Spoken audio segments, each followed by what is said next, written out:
Welcome back to my channel, and today in this video we are going to study about allelic interaction. So what are alleles? We already learned alleles are the alternative forms of a gene. Now here in this diagram you can see a pair of homologous chromosomes, and in both the chromosome different forms of same gene is present.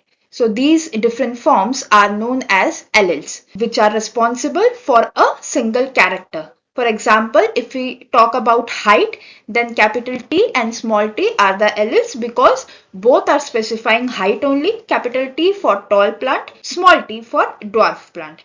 But both are specifying a particular character, that is height. Therefore, capital T and small t are alleles. Alleles are alternative forms of a genes found at same locus. Now, as I said, alleles are alternative forms of a gene. These are created due to mutations. What kind of mutation can create alleles? One or more nucleotide addition or deletion or substitution. Now, alleles that are common in population is called wild type alleles. Now, it can be dominant or recessive. It is not like that which is very common is the dominant one only. So the allele which is common, we call it as a wild type, but this wild type can be a dominant or a recessive type. Similarly, allele which is rare in population is called mutant type. Again, it can be a dominant or a recessive type. Now, allelic interactions are of three types. Among that, first is a dominant recessive type. Dominant recessive type are the ones which we studied in last few videos.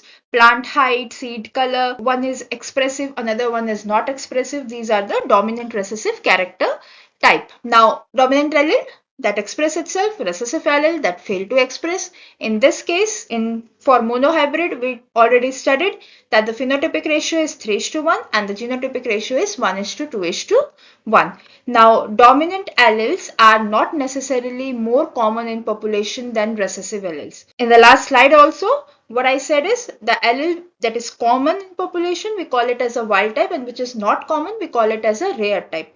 But it does not mean that wild type will be dominant and the rare one will be recessive in nature. The common one can be a dominant recessive, even the rare one can be a dominant and recessive. So the dominant alleles are not necessarily common in population than recessive alleles. For example, polydactyly. What is polydactyly condition? One extra finger. So this extra finger phenotype, this is a dominant character.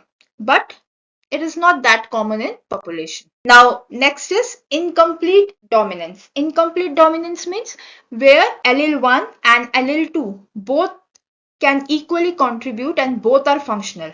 That means none is dominant over other, but they both will blend together to give a third type of phenotype. Okay, so allele 1 and allele 2 both are dominant, both are contributing towards the phenotype and both are functional, but they are blending together each other to give a third type of a phenotype. None of the allele is dominant over the other one.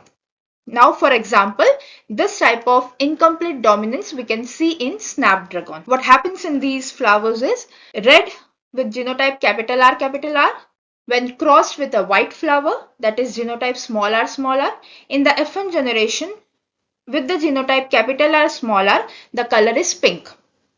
Correct. So that means here capital R is not dominant over small r.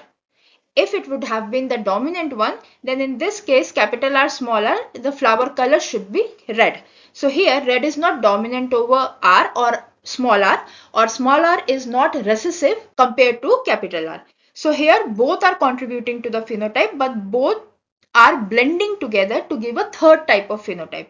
That means with capital R and small r, the color is not red also, the color is not white also. It is a third type of phenotype or a third color, that is pink.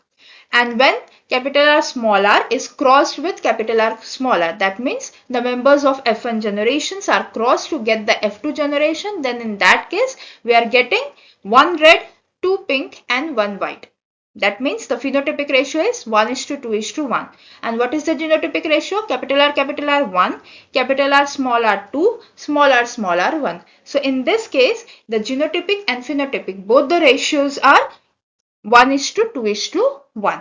So this we know as incomplete dominance, where none of the allele is dominant over other.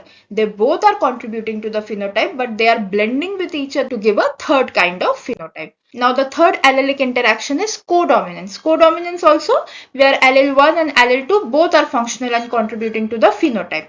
But here they do not blend to give a third type of phenotype. They both are expressing their own phenotype.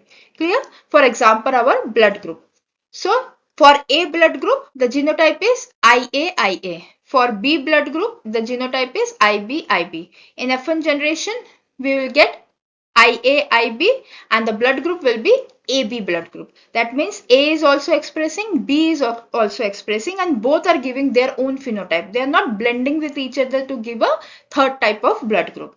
Now when the members of F1 generations are crossed, we will get the F2 generation with IA1, IB2 and IB1. So that means here the genotypic ratio is 1:2:1. And what about the phenotypic ratio? It is also 1:2:1, because 1 A blood group, 1 B blood group and 2 AB blood group. So here also the phenotypic and genotypic ratio is 1:2:1. So in case of incomplete as well as codominance, we get the 1:2:1 of genotypic and phenotypic ratio, whereas in case of dominant recessive interactions, the genotypic ratio is same, 1:2:1, like codominance and incomplete dominance, but the phenotypic ratio there is 3:1. Now, what will be the dihybrid cross phenotypic ratio if there is codominance in both the locus?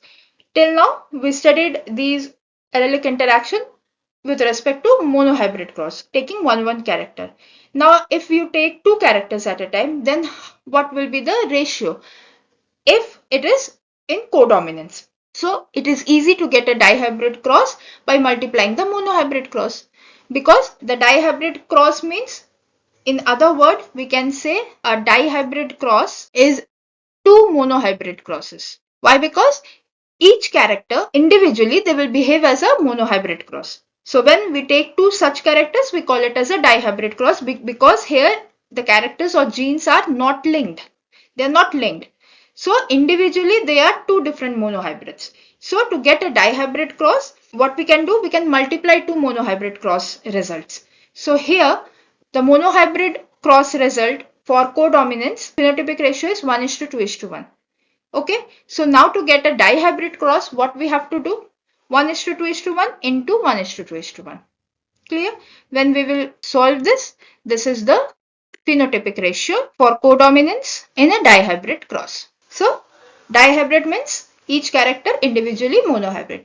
So we have to multiply monohybrid cross result 2 times. Now one question from my end for you all, that is, what will be the trihybrid cross phenotypic ratio if there is incomplete dominance in both the locus? Do let me know in the comment section. If you found the video informative, please do like, share and subscribe the channel and hit the bell icon for the next video notification. Till then, stay safe, stay happy.